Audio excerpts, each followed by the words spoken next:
Hai semuanya, dengan Windy Windy. Di video kali ini kita akan belajar membuat anting dari polymer clay. Seperti ini contohnya. Dan sebelum memulai, di sini aku ingin menjelaskan beberapa alat yang sering dipakai untuk membuat polymer clay. Nah, yang pertama di sini ada depth guide. Depth guide itu kegunaannya sebagai alat ukur ketebalan polymer clay. Di Windy Craft Store ini menjual depth guide dengan beberapa ukuran, yaitu dari 1,5 mili, 2 mili, 3 mili, 4 mili, sampai 5 mili. Nah, gimana sih cara pakai depth guide? Jadi depth guide itu kita buka seperti ini. Dia ada 2 piece. Di sini kita taruh polymer clay-nya. Nah, polymer clay-nya itu harus di conditioning dulu. Sebelum memulai nih saya ingin menjelaskan dulu cara conditioning polymer clay. Nah, contohnya nih dari standar bloknya kita ambil. Conditioning polymer clay itu ada beberapa cara ya. Ini salah satunya. Yang penting tuh kita diulan-ulanin dulu. Nah, kebetulan di video kali ini saya memakai Nara polymer clay. Nah, Nara polymer clay ini termasuk mudah di conditioning, jadi sangat cocok banget untuk pemula. Nah, contohnya seperti ini. Di sini saya ingin membuat ketebalan 2 mili. Di sini ada size-nya 2 mili. Jadi clay-nya ditaruh di sini. Lalu selanjutnya kita akan menggunakan roller. Jadi clay-nya ini dipipihkan sehingga mempunyai ketebalan sama dengan depth guide-nya. Nah, di sini saya menggunakan depth guide ketebalan 2 mili. Jadi, clay-nya juga akan memiliki ketebalan 2 mili. Untuk anting biasa saya menggunakan yang 1,5 mili atau 2 mili seperti ini.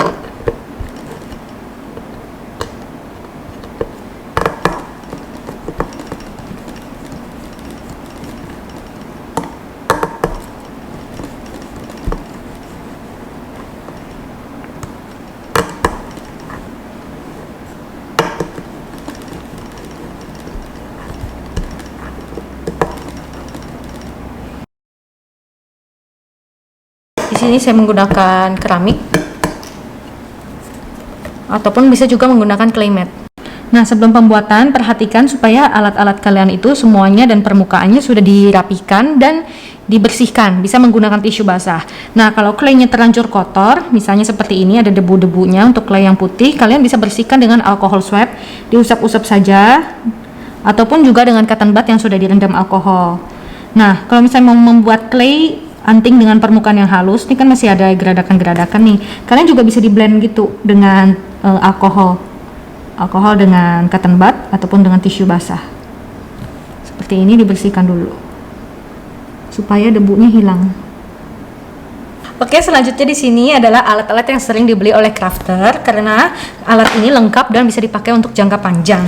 Nah, di sini ada needle toolsnya, udah ada brush toolnya, ada alat cukil-cukilnya semuanya, ada alat bor manualnya, dan sudah ada tekstur toolsnya. Sama seperti ini juga, cuman isinya hanya lebih sedikit daripada ini, dan tidak ada brush toolnya. Di sini juga ada needle tools, alat cukilnya, ada cutter untuk pisaunya juga di sini udah lengkap. Nah, selain itu juga ada amplas. Amplas ini kegunaannya untuk menghaluskan permukaan clay. Nah, misalnya nih untuk permukaan yang geradakan atau kurang rapi nih, mau dihaluskan bisa pakai amplas, digosok-gosok aja supaya halus. Nah, nanti claynya akan terkikis ke sini, pelan-pelan akan halus. Nah, amplas ini tuh ada 3 jenis, ada yang kasar, sedang, dan halus. Nah, di sini juga ada cutter blade atau tissue blade istilah lainnya. Ini itu kegunaannya untuk memotong clay seperti ini, atau untuk mengangkat clay dari permukaan seperti ini, seperti itu. Nah, selain ini kita ada beberapa ukuran, yang panjang, yang pendek ukuran 10 cm, dan yang ukuran paling kecil seperti ini untuk memotong-motong lebih detail lagi. Nah, selain yang lurus kita juga ada yang model gelombang, ada 3 size.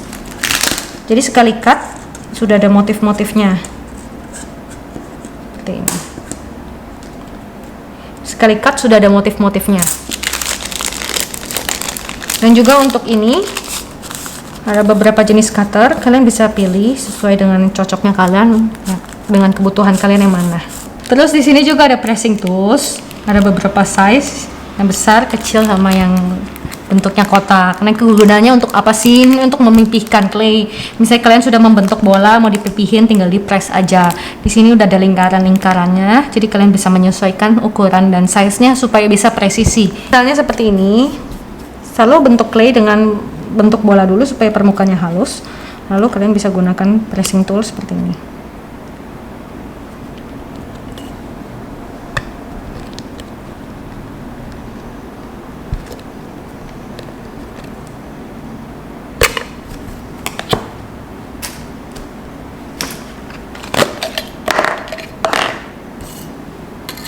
Setelah itu baru diambil dengan tissue blade. Di sini juga ada ball tools. Ball tools ini kegunaannya tuh untuk membentuk clay. Misalnya claynya ditaruh di sini, kamu mau membuat mangkok atau misalnya ini untuk detailing lainnya. Dan ball tools ini berat, jadi cocok banget kalau kamu untuk mau penyet-penyet atau tumbuk-tumbuk polymer clay, apalagi claynya yang susah di conditioning. Nah ini tuh cocok banget. Claynya tuh sudah di pre-bake ataupun juga udah setengah matang. Kita mau bikin tekstur tumbuk-tumbuk seperti bubuk. Kita kopek dulu.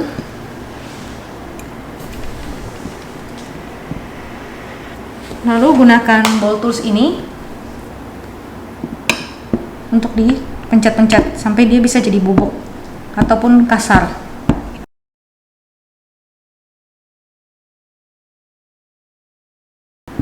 Nah, untuk kalian yang nggak punya ball tools di rumah, kalian juga bisa cari untuk pakai ini, sendok. Cuma memang agak sedikit lebih sulit aja dibandingin pakai alat ya. Selanjutnya di sini juga ada alat untuk membuat lubang pada anting polymer clay.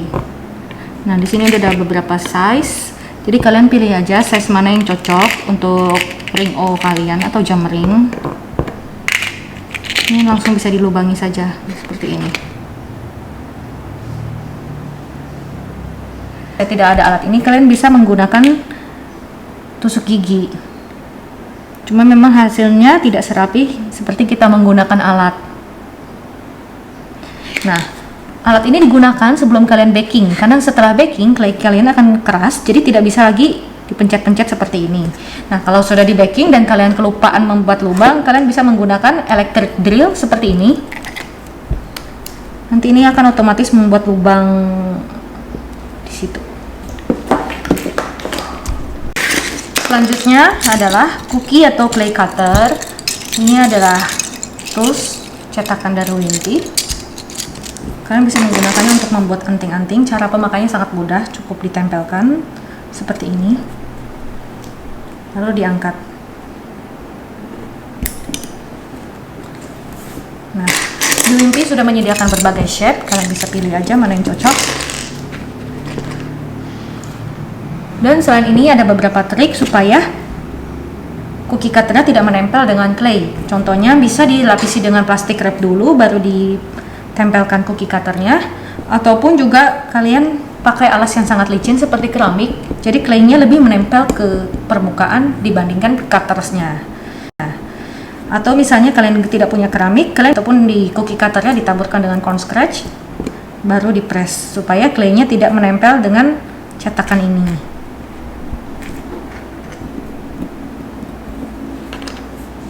Setelah selesai, ini tinggal diangkat aja. Nah, untuk permukaan ini misalnya kalian merasa kurang rapih, ini bisa dirapikan dengan tangan, ataupun juga setelah hasilnya jadi kalian bisa menggunakan dengan amplas ataupun amplas elektrik. Nah, di sini juga ada heat gun. Heat gun ini berguna untuk pre-bake polymer clay, bukan untuk mematangkan benar-benar, tapi untuk pre-bake supaya claynya lebih keras seperti ini, setengah matang. Ini masih bisa kita hancur-hancurin, jadi dia tidak terlalu keras ataupun tidak terlalu lembek. Nah, di sini ada mesin pasta. Mesin pasta ini tuh digunakan untuk menggiling polymer clay dan untuk menipiskan. Jadi ini sangat berguna banget untuk kalian yang mau conditioning polymer clay atau menipiskan supaya size-nya sama. Nah, itu di sini ada beberapa ukuran. Ini untuk style ukurannya. Nah, itu mirip kayak depth guide, jadi ukurannya bisa stabil, dan ini tuh kalian tidak perlu capek-capek untuk roll atau apa. Di sini udah langsung tinggal diputerin keluar dari bawah.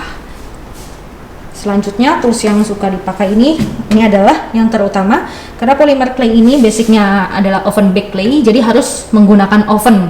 Dan jangan lupa selalu pakai termometer oven di dalam seperti ini supaya kan suhu di dalamnya tuh bisa terbaca dengan stabil, karena kadang suhu di oven dengan di dalam oven tuh suka berbeda.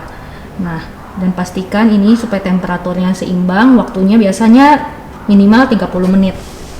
Nah, untuk baking polymer clay biasanya saya menggunakan alas kertas supaya claynya tidak menempel di permukaan atau tidak gosong satu sisi. Terus jangan lupa juga untuk ditudungi dengan aluminium foil seperti ini supaya claynya tidak gosong atau tidak menguning ataupun tidak berubah warna hanya di bagian atasnya saja, supaya seimbang, bawahnya dilapisi, atasnya juga ditudungin seperti ini gitu. Mari kita coba naikkan suhunya.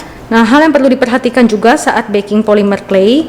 Nah, sebelum dimasukkan ke dalam oven, pastikan oven kalian menyala dulu selama 5 menit minimal, karena saat pertama kali dicolok, ovennya akan menarik listrik paling tinggi seperti ini. Jadi dia akan suhunya sangat tidak stabil. Makanya dia warnanya sampai menjadi merah. Jadi kadang banyak yang tanya, kok saya baking kok claynya sampai gosong sih, padahal suhunya, pengaturan suhunya sudah stabil, sudah sesuai. Nah, itu biasanya karena kalian langsung masukin claynya ke dalam oven sebelum tunggu dulu. Jadi yang perlu kalian perhatikan, oven ini akan menarik suhu paling tinggi di saat colokan pertama. Jadi kalian biarkan dulu sekitar 5 menit atau sampai suhunya stabil. Jadi itulah kegunaan termometer oven seperti ini, supaya suhu di dalam stabil sesuai dengan yang tertera pada kemasan.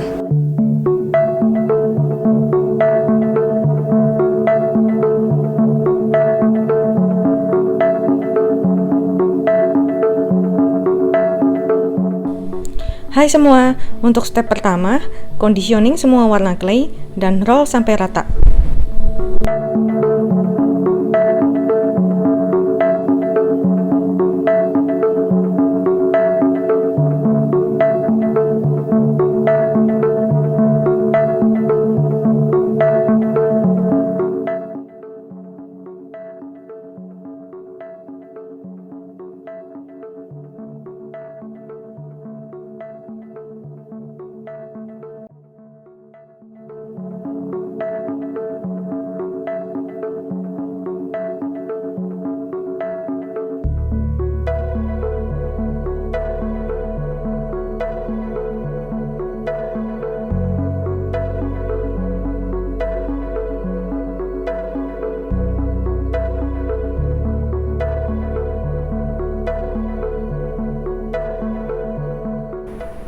Selanjutnya, pre-bake polymer clay menggunakan oven selama 10-15 menit di suhu 110 derajat, atau bisa juga menggunakan heat gun sampai kira-kira sudah sedikit mengeras dan kaku di permukaannya.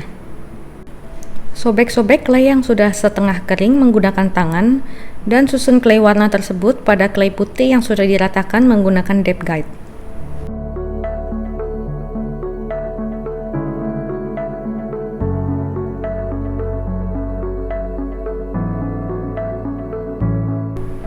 Ambil sisa sobekan tadi dan sobek menjadi lebih kecil.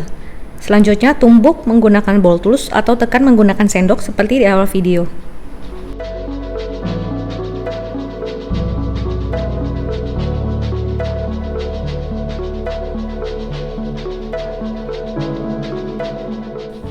Campur aduk semua bubuk warna dan tabur pada clay yang berwarna putih.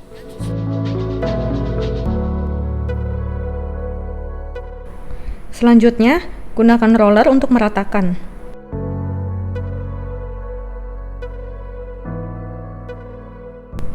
Gunakan clay cutter untuk mencetak anting, dan supaya claynya tidak lengket ke cetakan, dapat dioleskan corn starch atau maizena pada cetakan.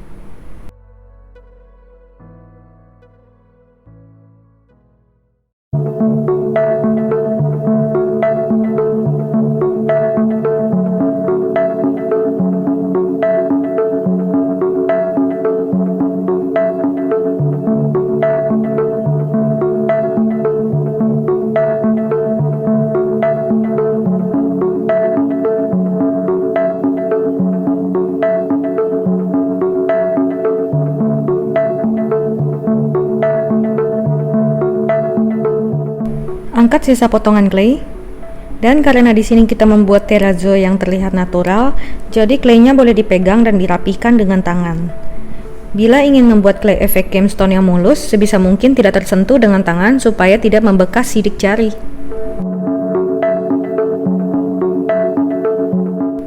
Gunakan cutter blade untuk mengangkat ataupun memindahkan clay. Dapat juga digunakan untuk shaping ulang beberapa bagian yang dirasa kurang rapi.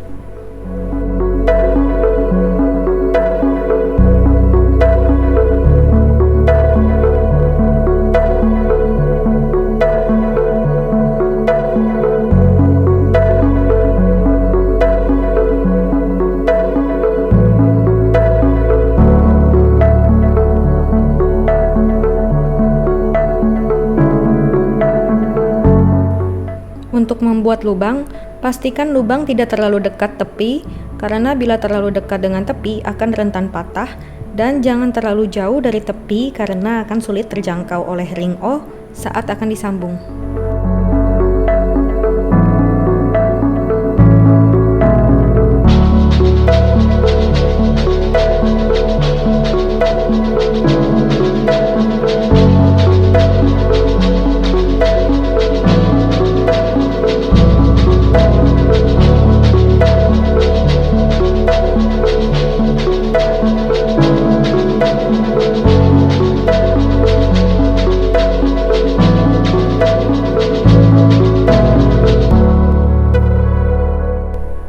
Untuk proses baking, angkat clay menggunakan cutter blade, atau sebaiknya langsung masukkan clay bersamaan dengan alas kerja kalian seperti keramik, baking paper, clay mat, langsung ke dalam oven.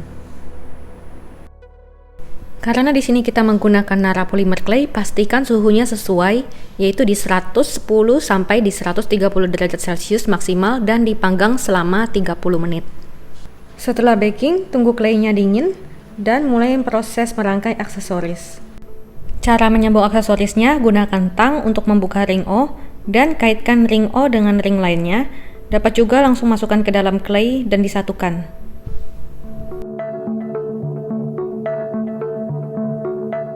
Selain itu, ring O juga dapat langsung disambungkan dengan anting.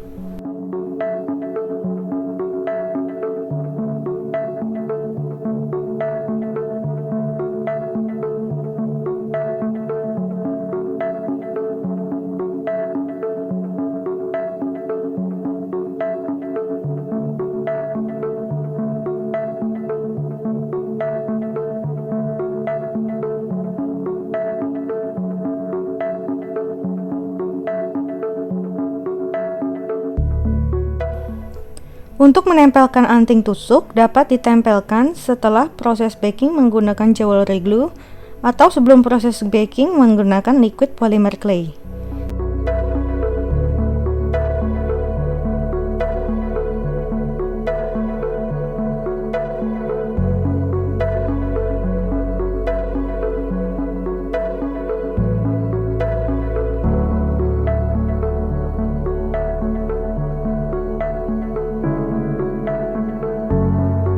Thank you untuk kalian semua yang sudah mengikuti workshop clay kali ini. Jangan lupa untuk posting hasil karya kalian dan tag Instagram kami di wimby_craft store. Sampai jumpa di workshop berikutnya. Happy crafting!